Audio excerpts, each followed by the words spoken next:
आप सभी। I wish कि आप सभी अच्छे होंगे और आप सभी का हमारे इस चैनल एग्रीकल्चर कॉलेज बीएयू में स्वागत है। और आज हम इस वीडियो में डिस्कस करेंगे बीएससी एग्रीकल्चर के स्कोप के बारे में। किस फील्ड में आप अपना कैरियर बना सकते हैं बीएससी करने के बाद। बीएससी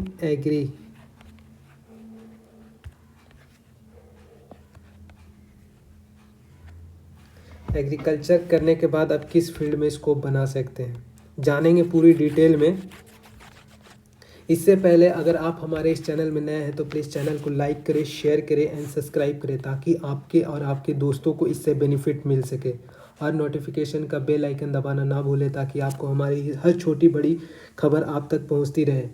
तो चलिए देखते हैं कि अगर आप अगर एग्रीकल्चर कर रहे हैं, आप एग्रीकल्चर कर रहे हैं और एक अलाइड कोर्स है एग्रीकल्चर अलाइड।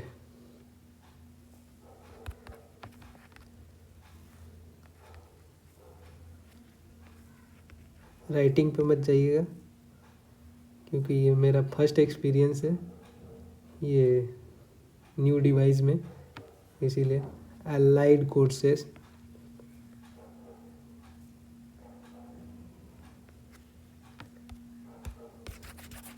ठीक है, अगर आप एग्रीकल्चर कर रहे हैं तो आप ये अलाइड कोर्सेज का भी एग्ज़ाम दे सकते हैं। बट अगर नॉन एग्रीकल्चर है जैसे कि हॉर्टिकल्चर वगैरह है तो आप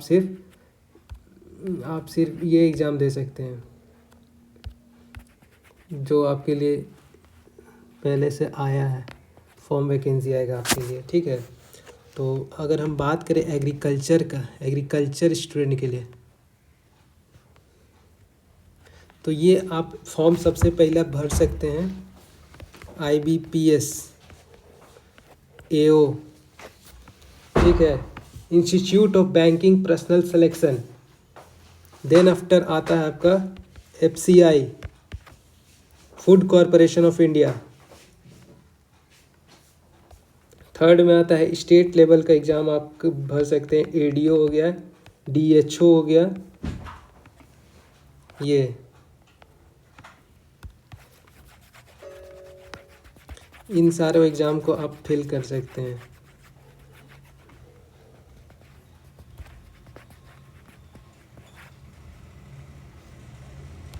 नेक्स्ट आपका आता है IFFCO। इसका जो फुल फॉर्म होता है Indian farmers fertiliser corporation limited. Then after आता है आपका NSCI, national small industries corporation. Then after NABARD.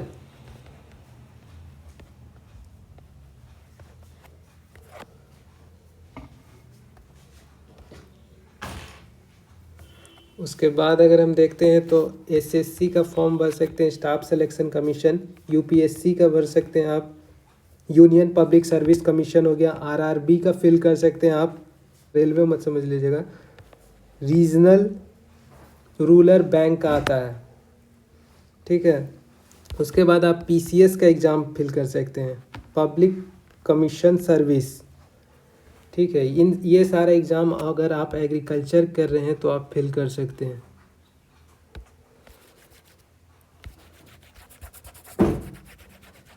अगर हम नॉन एग्रीकल्चर अलाइड कोर्सेज का अगर हम बात करते हैं तो आप सबसे पहला जो फॉर्म फिल कर सकते हैं वो है आपका SSC का, नॉन एग्रीकल्चर के लिए है।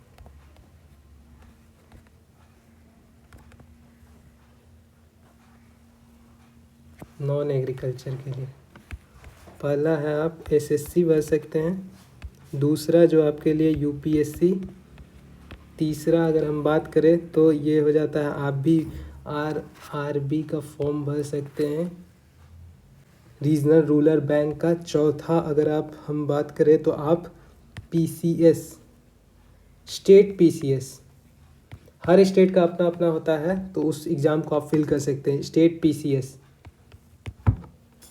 Public service commission. ठीक है, ये था आपका। अगर आप एग्रीकल्चर कर रहे हैं तो आप इन सारे वैकेंसी को फिल कर सकते हैं। हम आने वाले अपने वीडियो में इन सारे चीज़ को अलग अलग डिटेल वाइज बनाएंगे। अगर आपको चाहिए वो वीडियो तो आप कमेंट बॉक्स पे कमेंट कर सकते हैं।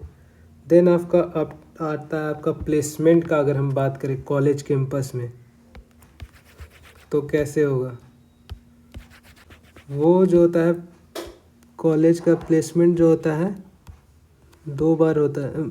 एक तो होता है ऑन कैंपस, जो कि कॉलेज में आके आपको प्लेसमेंट देता है, और एक होता है आपका ऑफ कैंपस, जो कि आपको अपने टैलेंट पे प्राइवेट सेक्टर में मिलेगा। ये दोनों ही प्राइवेट सेक्टर है। ऑन कैंपस भी, ऑन कैंपस में मेनली होता है कि आपको आके देता है कंपनी, और ऑफ कैंपस में आपको खुद जाके अपने टैलेंट पे लेना होगा, कुछ वर्क कर सकते हैं आप। तो प्लेसमेंट का अगर हम बात करें तो पहला ऑन कैंपस, दूसरा ऑफ कैंपस।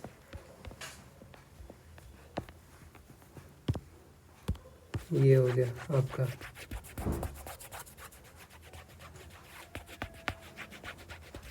ये था। अगर हम इसके बाद अगर हम बात करते हैं कि आपको अगर बिजनेस सेक्टर में आपको जानना है तो क्या करना होगा आपको। अगर बिजनेस अपना सेटअप करना होगा, उसमें भी अच्छा अपॉर्चुनिटी होता है आपका। तो उसके लिए अदर अपॉर्चुनिटी का अगर हम बात करें, अदर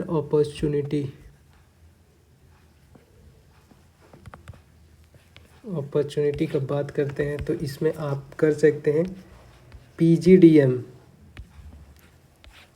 इसका full form post graduate diploma in management. Then after आता है MBA। इसका तो आप लोग जानते ही होंगे, मास्टर ऑफ बिजनेस एडमिनिस्ट्रेशन।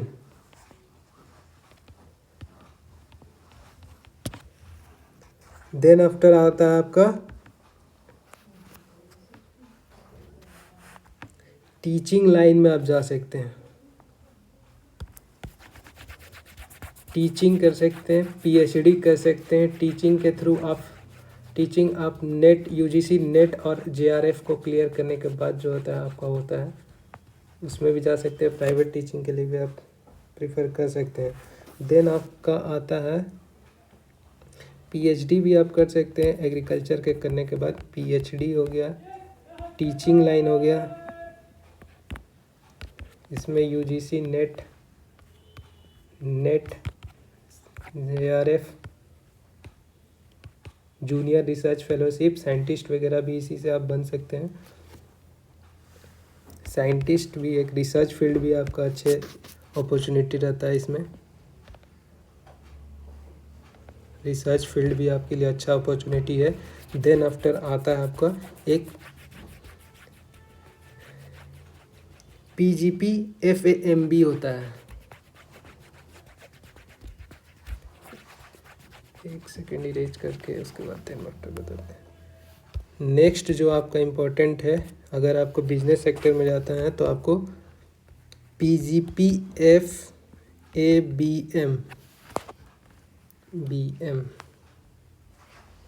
इसका जो फुल फॉर्म होता है आपका post graduate programme in food and agri business management.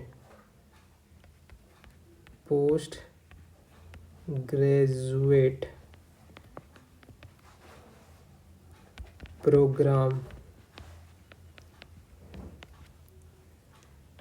In food and agri business programme. इन सेक्टर में आप अपना भविष्य बना सकते हैं अगर आप एग्रीकल्चर कर रहे हैं तो। सबसे पहला जो हम अगर इसको समराइज करते हैं तो एक एग्रीकल्चर स्टूडेंट होंगे। एग्रीकल्चर स्टूडेंट सारे दे सकते हैं IBPS, FCI, state level examination, ADA, DHO, IFCO, NSCI, NABARD और SSC, UPSC, RRB हो गया। देन आफ्टर स्टेट PCS हो गया। और नॉन एग्रीकल्चर स्टूडेंट का अगर हम बात करें अलाइड कोर्सेज का तो वो SSC दे सकते हैं, UPSC दे सकते हैं, RRB दे सकते हैं, आरआरबी के लिए, नॉन एग्रीकल्चर के लिए बेस्ट होता है। देन आफ्टर आपका नाबार्ड हो गया, उसके बाद फिर जो आता है स्टेट पीसीएस आप दे सकते हैं। अगर इसके बाद अगर आपको बिजनेस सेक्टर में जाना है तो आपको पीजीडीएम करना होगा, post graduate diploma in management, master MBA कर सकते हैं आप, मास्टर बिजनेस एडमिनिस्ट्रेशन। और टीचिंग लाइन में जाना है तो आपको नेट यूजीसी नेट जेआरएफ का पेपर क्लियर करने से इसमें रिसर्च फील्ड में भी अच्छा अपॉर्चुनिटी होता है। पीएचडी कर सकते हैं, पीएचडी से टीचिंग में जा सकते हैं। उसके बाद जो आता है, अगर आपको बिजनेस में एक और अपॉर्चुनिटी होता है PGP FAMB, post graduate programme in food and agri business management. अगर हम प्राइवेट सेक्टर का कॉलेज का बात करें कि अगर प्लेसमेंट होता है तो अगर दो तरह का होता है, एक तो ऑन कैंपस है, एक ऑफ कैंपस। ऑन कैंपस में जो कि आपको कॉलेज के थ्रू ही, कॉलेज में आ करके कोई कंपनी आपको उठा लेगी या फिर आपके मेरिट पे उस पर जो होता है सिलेक्शन होता है, उसमें भी इंटरव्यू वगैरह होता है, सारा चीज़ होगा एज इट इज़ जो ऑफ कैंपस में होगा। ऑफ कैंपस में मेनली जो होता है आपके टैलेंट पे होगा, आपको कितना टैलेंटेड हर फील्ड में होना चाहिए, तब जाके ऑफ कैंपस का आपका जो सिलेक्शन होता है। ऑन कैंपस में आपका सिलेक्शन होता है तो कॉलेज के साथ ही प्लेसमेंट हो जाता है। ये भी एक अच्छा ऑप्शन है, आप कर सकते हैं एक्सपीरियंस लेने के लिए। अगर आपको इन सारे चीज़ का डिटेल वीडियो चाहिए तो आप हमारे डिस्क्रिप्शन बॉक्स पर कमेंट बॉक्स पर कमेंट कर सकते हैं। That's all for today, thank you. अंत तक हमारे साथ बने रहने के लिए बहुत बहुत धन्यवाद।